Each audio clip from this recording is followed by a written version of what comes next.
Brown Girl Dreaming, Part 3. Followed the sky's mirrored constellation to freedom. Page 143. New York City. Maybe it's another New York City the Southerners talk about. Maybe that's where there's money falling from the sky, diamonds speckling the sidewalks. Here, there's only gray rock, cold and treeless as a bad dream. Who could love this place, where no pine trees grow, no porch swing moves with the weight of your grandmother? This place is a Greyhound bus humming through the night, then letting out a deep breath inside a place called Port Authority. This place is a driver yelling, "New York City, last stop, everybody off." This place is loud and strange, and nowhere I'm ever going to call home. Brooklyn, New York. We did not stay in the small apartment my mother found on Bristol Street, Brownsville, Brooklyn, USA.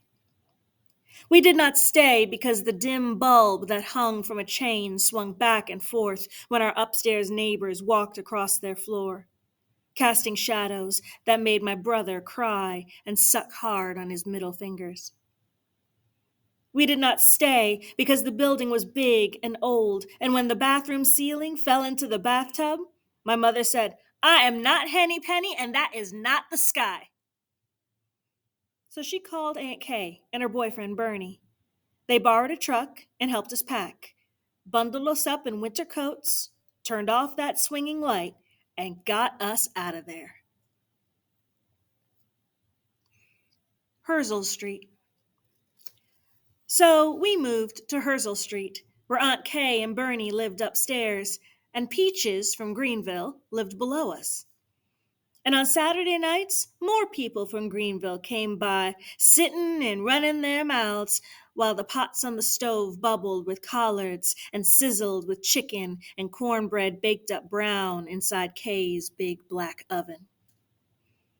And the people from Greenville brought people from Spartanburg and Charleston, and all of them talked like our grandparents talked and ate what we ate. So they were red dirt and pine trees. They were fireflies and jelly jars and lemon chiffon ice cream cones. They were laughter on hot city nights, hot milk on cold city mornings, good food and good times, fancy dancing and soul music. They were family. The Johnny Pump. Some days we miss the way the red dirt lifted up and landed against our bare feet. Here, the sidewalks burn hot all summer long. Here, we wear shoes. Broken bottles don't always get swept up right away. But our block has 3 Johnny Pumps and a guy with a wrench to turn 'em on. On the days when the heat stops your breath, he comes up the block, pulling it out of his pocket. Then the Johnny Pump is blasting cool water everywhere, with us and other kids running through it, refreshed and laughing. Even the grown-ups come out sometimes. Once, I saw my never-ever barefoot outside in the city mother take off her sandals, stand at the curb, and let the cool water run over her feet.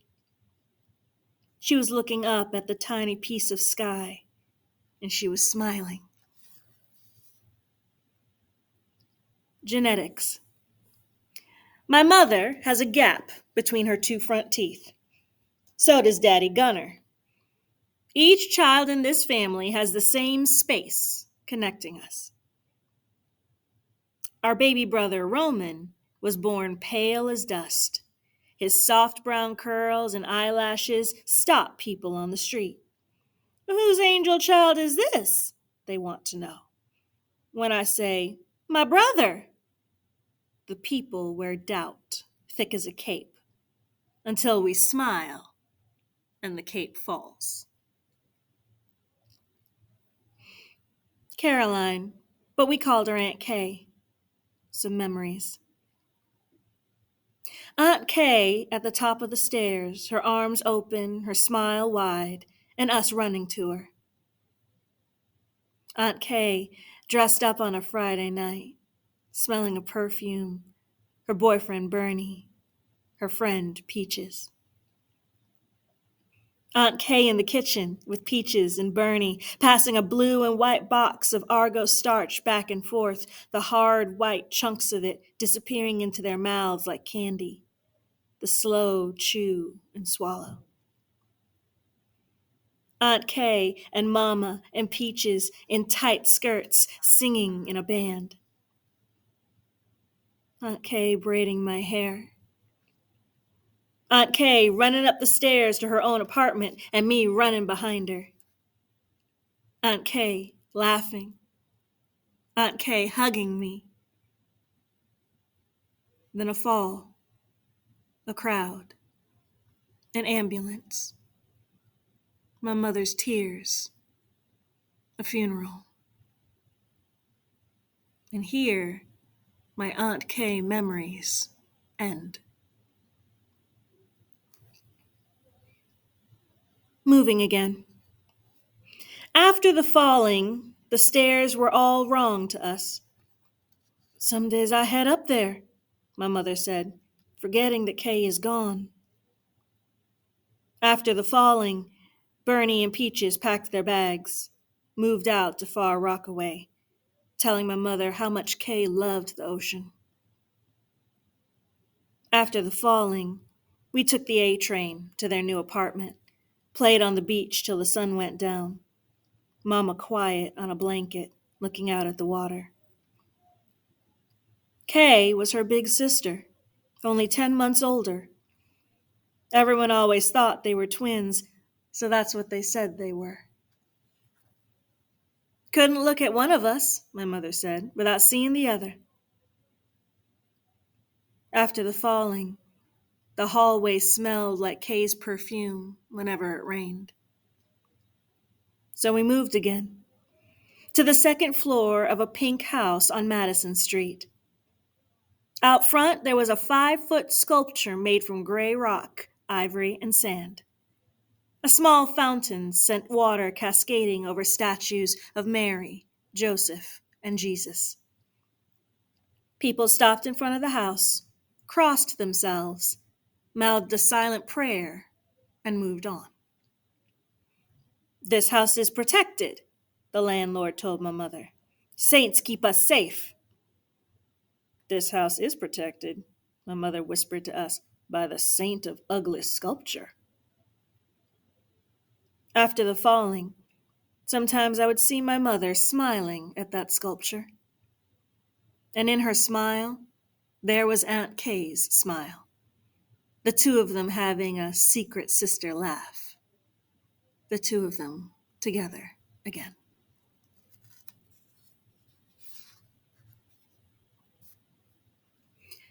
Composition notebook.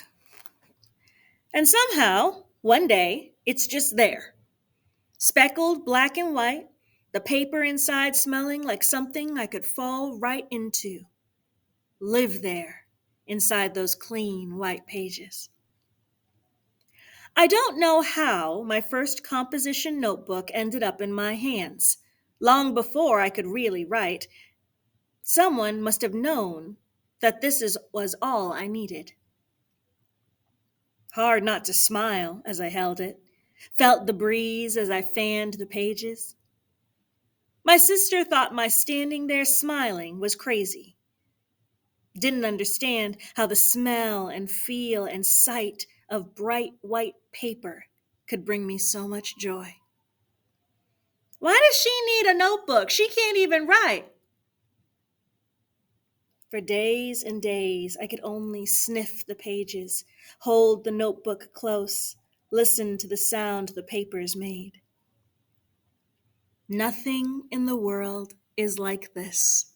A bright white page with pale blue lines, the smell of a newly sharpened pencil, the soft hush of it moving finally, one day, into letters. And even though she's smarter than anything, this is something my sister can't even begin to understand.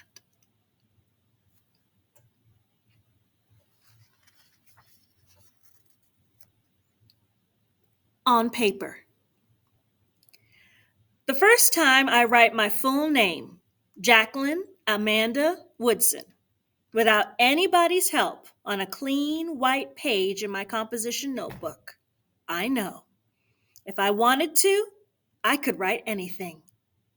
Letters becoming words, words gathering meaning, becoming thoughts outside my head, becoming sentences written by Jacqueline Amanda Woodson. Saturday morning. Some days in this new place, there is only a box of pancake mix, an egg, and faucet water. The hiss of those together against a black cast iron pan. The pancakes sticking to it, syrupless but edible. And us complaining about it, wishing like anything we were back in Greenville where there was always something good to eat. We remember the collards growing down south, the melons, fresh picked and dripping with a sweetness New York can never know. We eat without complaining or whining or asking our mother when there will be syrup, butter, milk.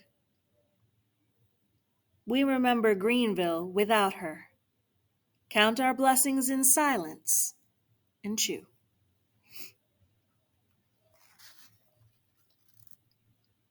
First grade. My hand inside my sister's hand, we walk the 2 blocks to PS 106. I'm 6 years old, and my sister tells me our school was once a castle. I believe her. The school stretches for a full city block. Inside, marble stairs wind their way to classrooms filled with dark wood desks, nailed down to dark wood floors, polished to a high and beautiful shine. I am in love with everything around me. The dotted white lines moving across my teacher's blackboard, the smell of chalk, the flag jutting out from the wall and slowly swaying above me. There is nothing more beautiful than PS 106. Nothing more perfect than my first grade classroom. No one more kind than Miss Feidler, who meets me at the door each morning.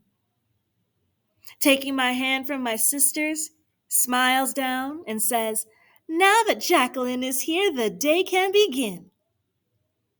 And I believe her. Yes, I believe her.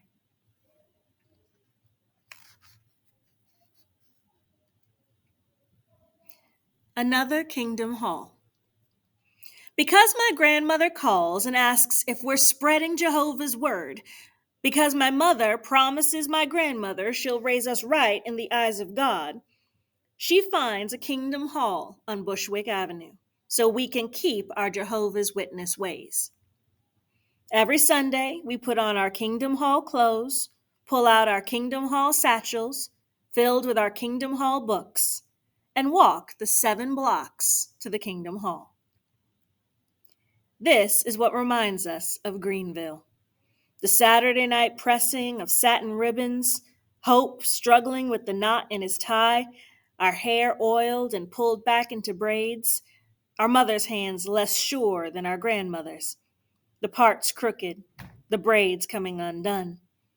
And now, Dell and I are left to iron our own dresses. "My hands," my mother says, as she stands at the sink, holding a crying Roman with one hand, her other hand holding a bottle of milk under hot running water, "are full." My mother drops us off at the Kingdom Hall door, watches us walk down the aisle to where brothers and sisters are waiting to help us turn the pages of our Bibles, lean over to share their song books with us, and press lifesavers into our waiting hands. Then our mother is gone, back home or to a park bench where she'll sit and read until the meeting is over. She has a full-time job now. Sunday, she says, is her day of rest.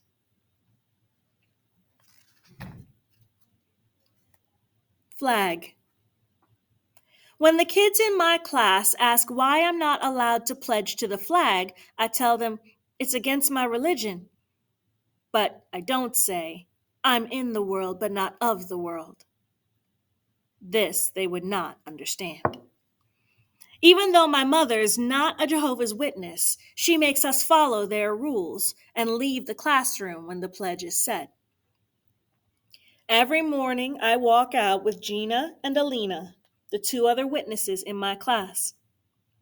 Sometimes Gina says, maybe we should pray for the kids inside who don't know that God said, no other idols before me, that our God is a jealous God. Gina is a true believer. Her Bible open during reading time.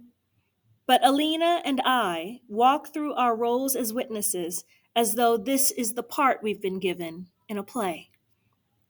And once off stage, we run free, sing America the Beautiful and the Star-Spangled Banner far away from our families, knowing every word. Alina and I want more than anything to walk back into our classroom, press our hands against our hearts, say, I pledge allegiance, loud, without our jealous God looking down on us, without our parents finding out, without our mothers' voices in our heads saying, you are different, chosen, good.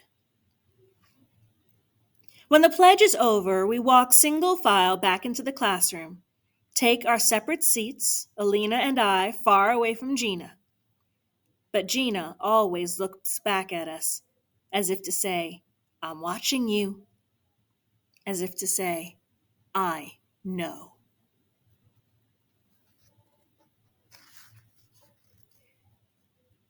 Because we're witnesses.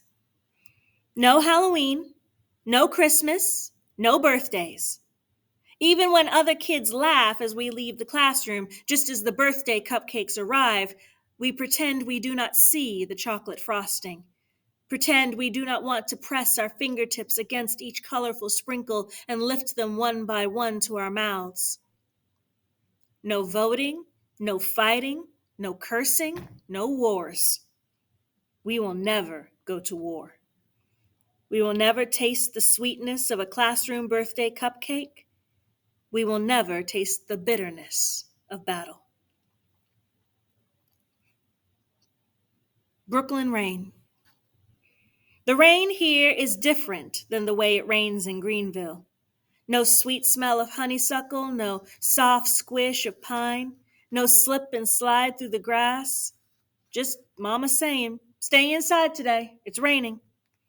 And me at the window. Nothing to do but watch the gray sidewalk grow darker. Watch the drops slide down the glass pane. Watch the people below me move fast, heads bent. Already there are stories in my head. Already color and sound and words.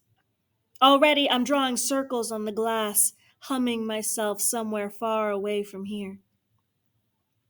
Down south, there was always someplace else to go. You could step out into the rain and Grandma would let you lift your head and stick out your tongue. Be happy. Down south already feels like a long time ago. But the stories in my head take me back there, set me down in Daddy's garden where the sun is always shining.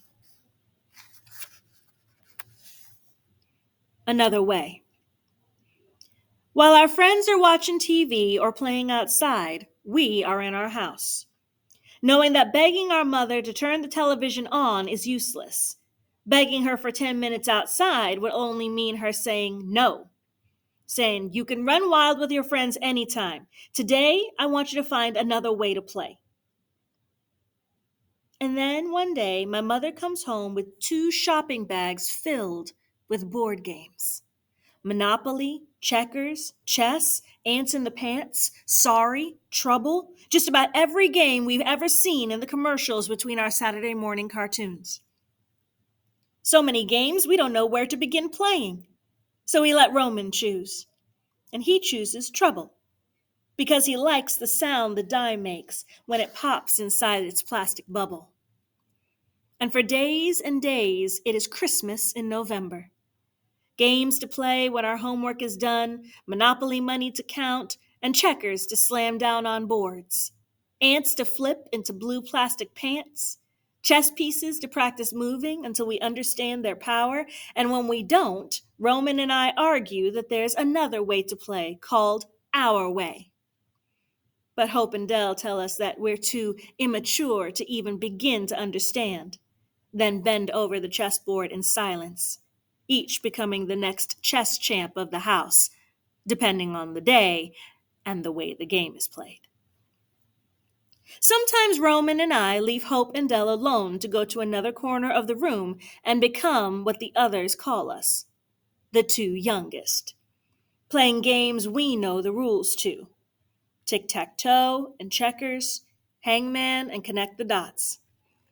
But mostly, we lean over their shoulders as quietly as we can, watching, waiting, wanting to understand how to play another way. Gifted. Everyone knows that my sister is brilliant. The letters come home folded neatly inside official-looking envelopes that my sister proudly hands over to my mother. Odella has achieved, Odella has excelled at, Odella has been recommended to, Odella's outstanding performance in. She is gifted, we are told, and I imagine presents surrounding her. I am not gifted. When I read, the words twist, twirl across the page. When they settle, it is too late. The class has already moved on. I want to catch words someday. I want to hold them, then blow gently and watch them float right out of my hands.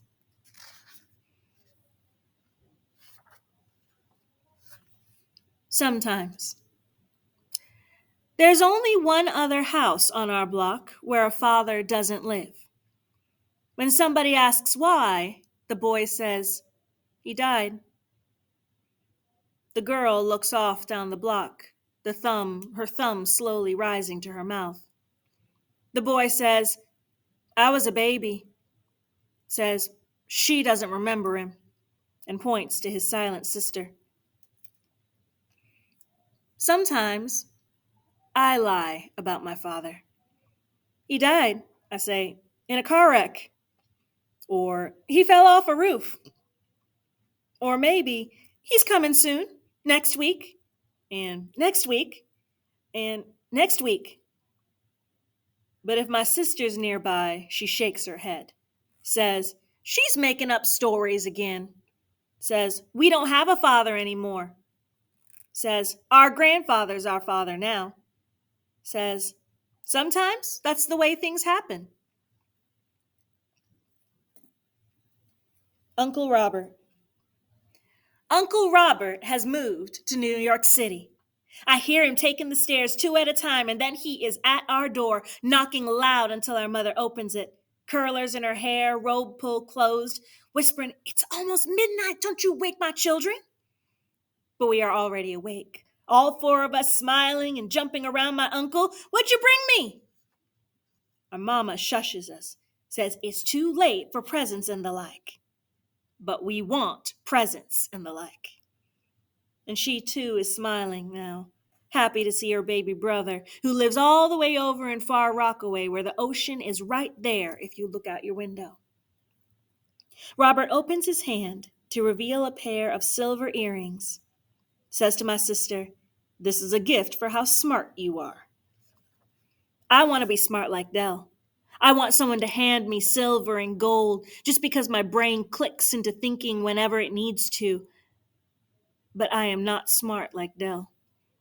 So I watch her press the silver moons into her ears.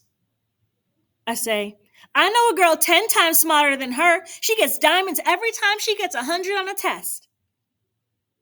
And Robert looks at me, his dark eyes smiling, asks, "Is that something you made up or something real?" In my own head, it's as real as anything. In my head, all kinds of people are doing all kinds of things. I want to tell him this, but the world we're living in right here in Bushwick isn't the only place. But now my brothers are asking, "What'd you bring me?" And my uncle is pulling gifts from his pockets, from his leather briefcase, from inside his socks, his hands. He hands my mother a record, a small 45, James Brown, who none of us like because he screams when he sings. But my mother puts it on the record player, turned way down low, and then even us kids are dancing around. Robert showing us the steps he learned at the Far Rockaway parties. His feet are magic, and we all try to slide across the floor like he does, our own feet again and again betraying us. "Teach us, Robert," we keep saying. "Teach us."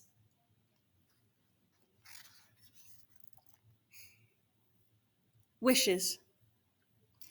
When he takes us to the park, Uncle Robert tells us, "If you catch a dandelion puff, you can make a wish. Anything you want will come true," he says as we chase the feathery wishes around the swings, beneath sliding boards, until we can hold them in our hands, close our eyes tight, whisper our dream, and then set it floating out into the universe, hoping our uncle is telling the truth, hoping each thing we wish for will one day come true.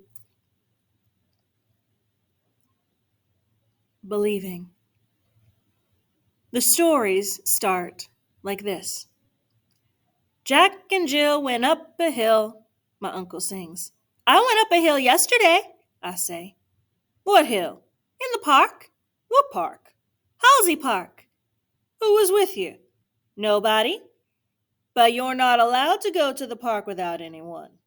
"I just did." "Maybe you dreamed it," my uncle says. "No, I really went." And my uncle likes the stories I'm making up.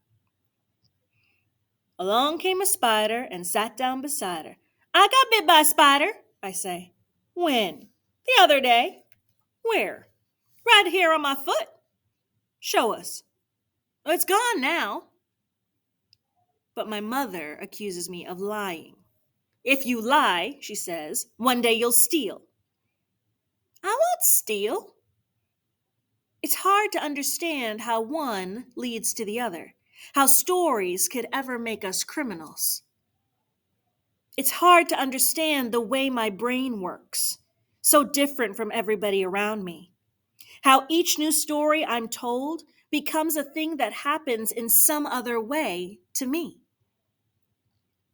"Keep making up stories," my uncle says.